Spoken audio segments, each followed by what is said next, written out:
Hi, this is Christina King making a commentary on Wallace Shawn, the Why I Call Myself a Socialist, which was put in the Huffington Post today. As I was reading his article, I really came about the very clear understanding and discernment that he truly is somebody with a very philosophical mind. The whole article, the premise of it is that it says that all of us, all of the people that are born into the world, are basically essentially thrown into a pit and categorized, much like in Nazi Germany when they were coming off the trains and there was a selection process of those who got to live and those who didn't. And what he's saying is that he feels that all of the world is such a stage that we are all categorized by what kind of families we've grown up in, what kind of world we've grown in. And these are the things that determine our worth and our value of what we get to be.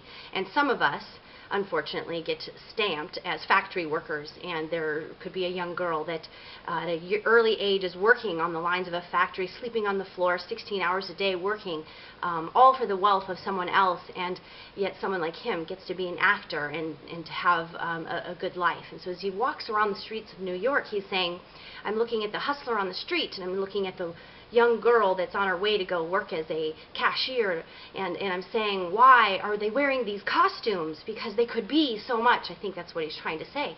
And I actually found the article beautifully filled with hope, because he's recognizing the dignity of the human person that is an indelible mark on every human being that exists, regardless of the fact if you're born into poverty or if you're born into wealth. And so I find this so hopeful to see that although he professes himself to be just a bohemian individual, it's really a Christian precept that St. Augustine said is written on the human heart of every individual. What he's not seeing, though, in calling himself a socialist, in his desire to somehow make us all equal or to raise the dignity of one, what he's not seeing is that regardless of where we're at in our lives, wherever God has put us, we can change the world in that place. Whether you are working in a floor 16 hours a day, sleeping on the floor, working in this factory, this person's life has taught us compassion. Who knows the circle of the world in which she moves and the people that she has changed their lives, inspired greatness in them. All of us are called to greatness. All of us are capable of greatness. When he looks at that hustler and says, why does he wear this costume? What he's recognizing is that the dignity of the human person exists in that hustler. That fact that free will gave him, the hustler, the opportunity to choose to be a hustler means that he had some kind of gifts, maybe salesmanship or definitely an outgoing, maybe even an exuberant personality.